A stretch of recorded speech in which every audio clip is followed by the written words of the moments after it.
Doctor ortho Ayurvedic oil और capsule, अब दर्द भी घुटने टेकेगा। कोरोना को लेकर बोली पश्चिम बंगाल की मुख्यमंत्री ममता बनर्जी। कहा, हमने कोविड को लेकर सभी विभागों के साथ बैठक की। हम सभी को जागरूक और सतर्क रहना होगा, डरने की कोई जरूरत नहीं।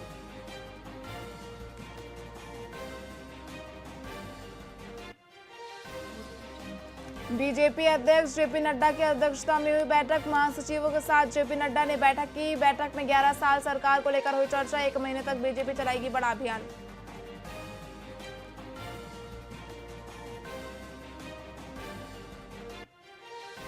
सोनिया गांधी से मिलेंगे कर्नाटक सीएम सिद्धरामैया। कल सुबह 11 बजे सोनिया गांधी से मुलाकात होगी। Karnataka deputy CM DK Shivakumar करेंगे मुलाकात।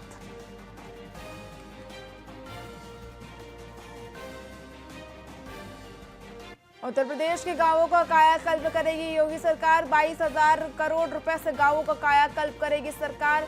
2,000 करोड़ रुपए से स्वच्छ भारत मिशन को मिलेगी रफ्तार।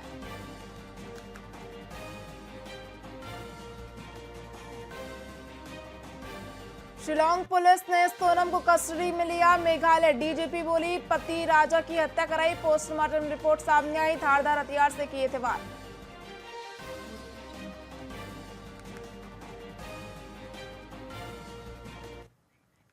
नमस्कार, आप देख रहे हैं वीआईपी न्यूज में हूं आपके साथ प्रज्ञा तिवारी। रुक करते खबरों की ओर। छत्तीसगढ़ के महासमुंद में 70 साल की महिला को अपना मकान होते हुए कच्ची झोपड़ी में रहने की मजबूरी उठानी पड़ रही है। एक शिक्षिका ने उसका मकान हड़प लिया है। सुशासन अभियान में भी महिला को न्याय नहीं मिला, जिसके चलते उसने मुख्यमंत्री आवास के सामने आत्मदाह करने का निर्णय लिया। मामले में पिथौरा एसडीएम ने बताया कि जहां तक उनकी जानकारी है, मामला 2 पक्षों में लेन देन का है। प्रशासन के संज्ञान में ये विषय पहले से है। पटवारी को जांच कर रिपोर्ट देने को कहा गया है। मेरे घर से बेदखल कर दी, मेरे घर में कब्जा मार दी गंगाबाई ध्रुव शिक्षिका ने। तो इसलिए मैं यहाँ कलेक्टर ऑफिस आई हूँ। मैं एक कच्चे मकान में जैसे तैसे करके अपना ज़िंदगी का गुजारा करती हूँ हैं। और बहुत पहले से वो मेरे घर में ऐसा कब्जा मार दिया। सभी जगह से गुहार लगा के थक गई हूँ। एक चीज़ मेरे विषय में संज्ञान में पहले से भी था। कलेक्टर के अंदर से पूर्व भी इस संबंध में एक प्रतिलिपि उनके द्वारा थाने में प्रस्तुत की गई थी, जिसकी एक प्रतिलिपि मेरे पास आई हुई थी। मूलतः जो विषय प्रथम दृष्टया दिख रहा है वो किसी आपस में राशि लेन देन के संबंध में है। इस संबंध में हमने पटवारी को भेजा हुआ है और मेरे एसडीपी साहब से भी चर्चा हुई इस विषय में कि उनके द्वारा प्रारंभिक जाँच किस स्तर पर है। हमारे द्वारा भी पटवारी द्वारा वस्तुस्थिति के संबंध में प्रतिवेदन प्रस्तुत किया जाएगा। जैसे ही हमारे सामने तथ्य स्पष्ट होते हैं, उस संबंध में जो भी न्याय हित में आवश्यक कार्रवाई है। समाधान शिविर का तात्पर्य ये होता है कि हमने अपने स्तर पे जो हमारी सक्षम अधिकारिता में है उसका निराकरण किस स्तर पे किया है करके। निश्चित तौर पे हम आवेदक को ये भी बताते हैं इस संबंध में कि आपका निराकरण की स्थिति क्या है करके। अगर वो निराकरण से असंतुष्ट है तो नोडल अधिकारी के माध्यम से या फिर हर शिविर में उपस्थित रहता हूँ, वो आके एक बार मुझे बता सकते हैं कि जो आवेदन निराकरण दर्शाया गया था वो उससे संतुष्ट नहीं है। संभवतः किसी भी शिविर में वो महिला या जो भी आवेदिका थी मेरे पास कभी आई नहीं है। वो सीधा कलेक्टर के दर्शन में गई। कलेक्टर साहब ने उसमें हमें निर्देशित किया है कि इसमें प्रकरण की जांच करके जो भी आवश्यक कदम है उसको उठाए करके, जो भी हमारे तरफ से देखेंगे प्रथम प्रतिवेदन प्राप्त होने के पश्चात कि उसमें क्या न्यायिक बिंदु बन रहे हैं। जैसे भी हमें प्रतिवेदन मिलता है, जो भी कानून के दृष्टिकोण से उचित चीज़ें हमारे द्वारा निश्चित रूप से उठाई जाएगी। मेरे घर से बेदखल कर दी, मेरे घर में कब्जा मार। पेंड्रा में अज्ञात तत्वों ने पूर्व सीएम अजीत जोगी की प्रतिमा को तोड़कर गंदे स्थान पर फेंक दिया, जिसके बाद से राजनीति चरम पर पहुंच गई है।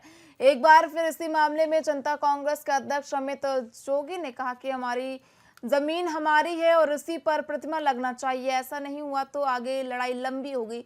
30 दिन का समय हमने प्रशासन को दिया है। मूर्ति वहां पर है, आप केवल उसको 4 फीट ऊंचा करके ससम्मान उसको रख दीजिए। देखिए, मैं एक बात स्पष्ट कर देना चाहता हूं कि जहां मूर्ति लगी है वो जमीन निजी है और हमारे परिवार की आधिपत्य की भूमि है। उसमें किसकी मूर्ति लगनी चाहिए, किसकी मूर्ति नहीं लगनी चाहिए, ये प्रशासन तय नहीं करेगा। ये तय करने का अधिकार स्वयं मेरे परिवार का है।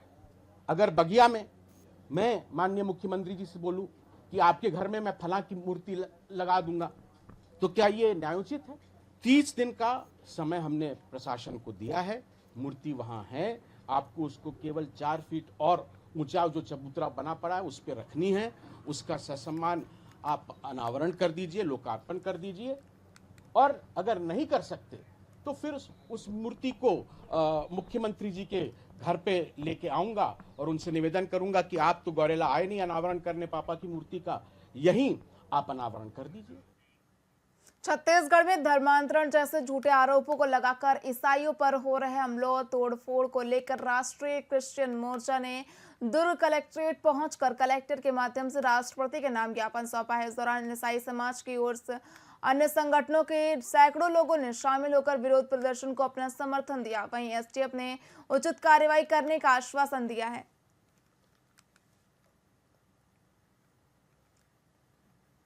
जोनाथन जॉन है और मैं राष्ट्रीय क्रिश्चियन मोर्चा की ओर से हम सब लोग यहाँ पर जो है राष्ट्रपति के नाम पर ज्ञापन सौंपने के लिए आए हुए हैं।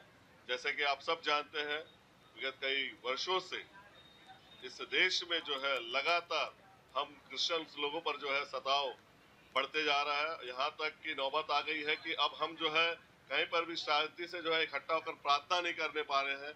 और जब कहीं हम शांति से हमारे भाई बहन या माता पिता कहीं शांति से इकट्ठा होकर प्रार्थना करते हैं तो वहां पर कुछ गुंडे असामाजिक तत्व के लोग वहां पर आ जाते हैं और उन्हें जो है धर्म का नाम लेकर जो है उन्हें मारा पीटा जा रहा है और उनके साथ गुंडागर्दी करा जा रहा है, उनके साथ बलात्कार किया जा रहा है। नहीं कर पाए हैं, सिद्ध नहीं कर पाए हैं, सिर्फ आरोप है और उसी आरोप के बल पर प्रशासन जो है, पुलिस प्रशासन हमारे लोगों के खिलाफ में झूठे झूठे धाराएं लगाकर उन्हें जेल में डाल देते हैं। हमारे ऊपर सताव है, मैं साफ साफ कहूँगा, और हमारा मौलिक अधिकार है कि हम अपने कार्य को शांतिपूर्ण तरीके से हम कर सकें। ये हमारा संविधान में दिया गया अधिकार है। बताएंगे, राष्ट्रीय क्रिश्चियन मोर्चा ने आज ज्ञापन सौंपा है, क्या कुछ विषयों को लेकर आज ये ज्ञापन सौंपा गया है? एक्चुअली में राष्ट्रीय क्रिश्चियन मोर्चा ईसाई समुदाय के माध्यम से आज उनके खिलाफ में, उनके समुदाय के खिलाफ में किसी प्रकार का जो अत्याचार वगैरह जो हो रहे हैं, जो उनका ऐसा कहना है, तो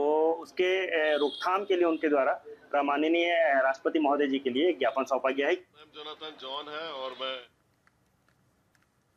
बिलासपुर कोने से सरस्वती शिशु मंदिर परिसर में आयोजित राष्ट्रीय स्वयंसेवक संघ मध्य क्षेत्र के कार्यकर्ता विकास वर्ग का समापन कार्यक्रम संपन्न हुआ। इस दौरान कार्यवाह विक्रम सिंह ने बताया कि 18 मई से शुरू हुए इस प्रशिक्षण वर्ग में 382 स्वयंसेवकों ने भाग लिया, जिसमें छात्र, व्यवसायी, डॉक्टर, इंजीनियर और अधिवक्ता शामिल रहे।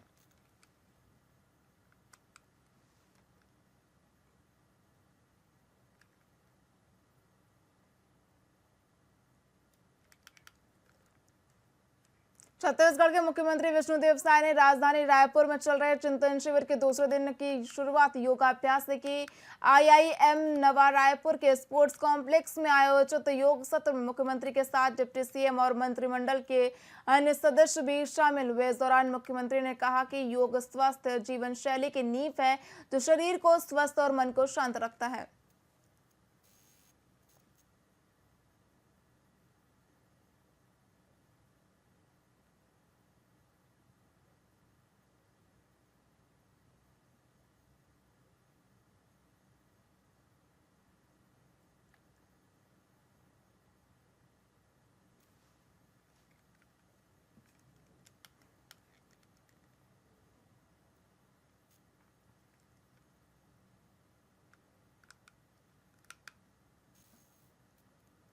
छत्तीसगढ़ के नया रायपुर स्थित आईआईएम में 2 दिवसीय चिंतन शिविर का आयोजन किया गया, जिसका समापन आज हुआ। इस दौरान मुख्यमंत्री विष्णुदेव साय समेत प्रदेश के सभी कैबिनेट मंत्री उपस्थित रहे। चिंतन शिविर को लेकर अब सियासत शुरू हो गई है।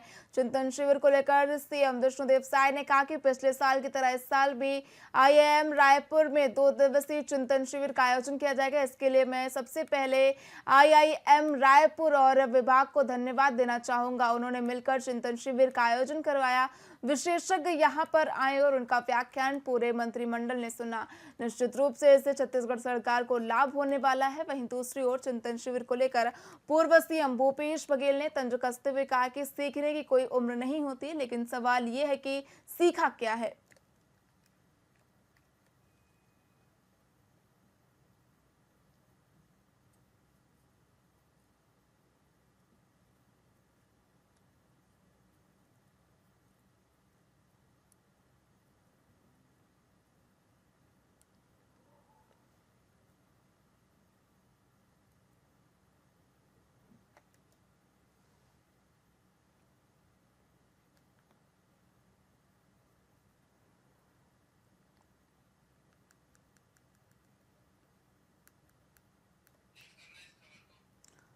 चिंतन शिविर का लगातार दूसरे दिन आयोजन किया गया, जिसमें मुख्यमंत्री विष्णुदेव साय शामिल हुए। बता दें कि चिंतन शिविर के समापन के बाद अब सियासत भी चरम पर आ गई है। सीएम साय के बयान के बाद भूपेश बघेल का भी पलटवार सामने आया है। उन्होंने कहा है कि चिंतन शिविर में आपने जो सीखा है, लेकिन उससे सीखने का फायदा है कि जो आपने सही नहीं सीखा। आपको बता दें कि भूपेश बघेल ने भाजपा पर तंज कसा, सीखने की कोई उम्र नहीं, लेकिन सीखा क्या।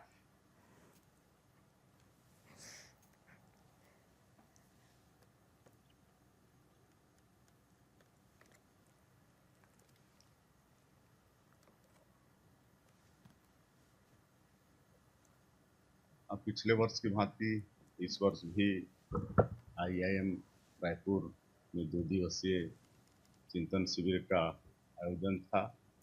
और इसके लिए मैं सबसे पहले तो आईआईएम रायपुर और सुशासन एवं अभिसरण विभाग छत्तीसगढ़ सरकार को धन्यवाद देना चाहूँगा।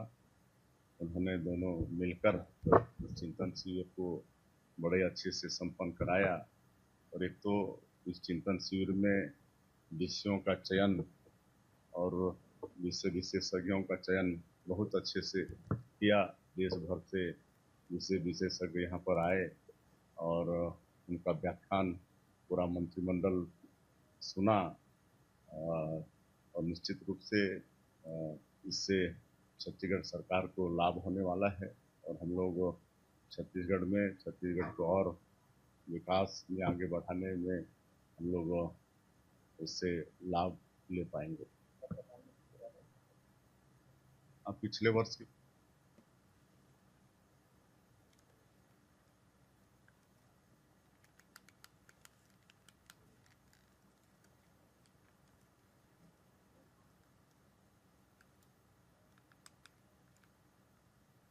छत्तीसगढ़ के आंध्र प्रदेश की सीमा से सटे जिले सुकमा के कोंटा में शहीद हुए अतिरिक्त पुलिस अधीक्षक आकाश राव गिरिपुंजे का पार्थिव शरीर राजधानी रायपुर पहुंचा। शहीद के शव के पहुंचने पर वहां जिला कलेक्टर, पुलिस अधीक्षक सहित वरिष्ठ प्रशासनिक अधिकारी और पुलिस अधिकारी पहुंच गए थे। बता दें कि शहीद का कल सुबह 10 बजे महादेव घाट पर अंतिम संस्कार किया जाएगा।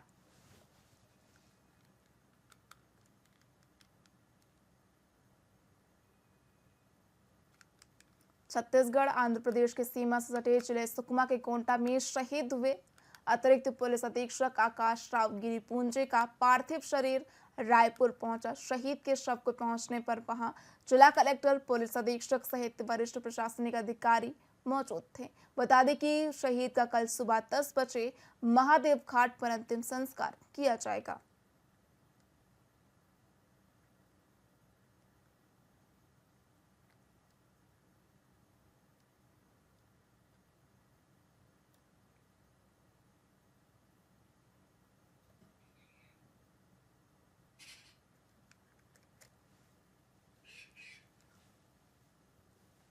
शहीद आकाश राव गिरिपुंजे का पार्थिव शरीर छत्तीसगढ़ की राजधानी रायपुर पहुंचा है। इस दौरान जिला कलेक्टर, पुलिस अधीक्षक सहित वरिष्ठ प्रशासनिक अधिकारी मौजूद रहे। बता दें कि कल सुबह 10 बजे अंतिम संस्कार किया जाएगा। शहीद आकाश राव गिरिपुंजे का कल सुबह 10 बजे अंतिम संस्कार किया जाएगा।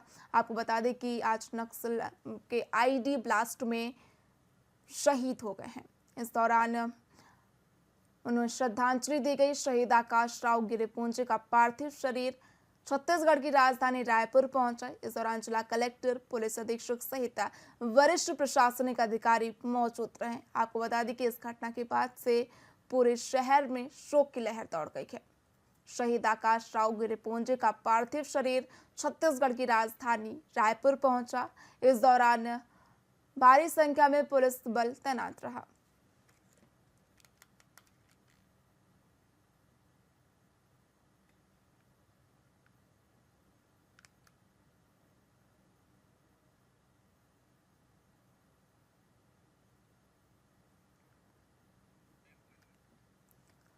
रायपुर में शहीद आकाश गिरिपुंजे का पार्थिव शरीर छत्तीसगढ़ की राजधानी रायपुर पहुंचा। इस दौरान शहीद को श्रद्धांजलि दी गई। बता दें कि मौके पर पुलिस अधीक्षक, जिलाधिकारी सहित वरिष्ठ प्रशासनिक आला अधिकारी मौजूद रहे। आपको बता दें कि कल सुबह 10 बजे शहीद का अंतिम संस्कार किया जाएगा। बता दें कि इस हादसे के बाद से पूरे शहर में मातम छा गया है। शहीद आकाश राव गिरिपुंज आज आईडी ब्लास्ट में शहीद हो गए हैं।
आज सुकमा जिले के कोंटा में सुकमा जिले का हमारा एक अतिरिक्त पुलिस अधीक्षक आईडी ब्लास्ट में शहीद हो गए।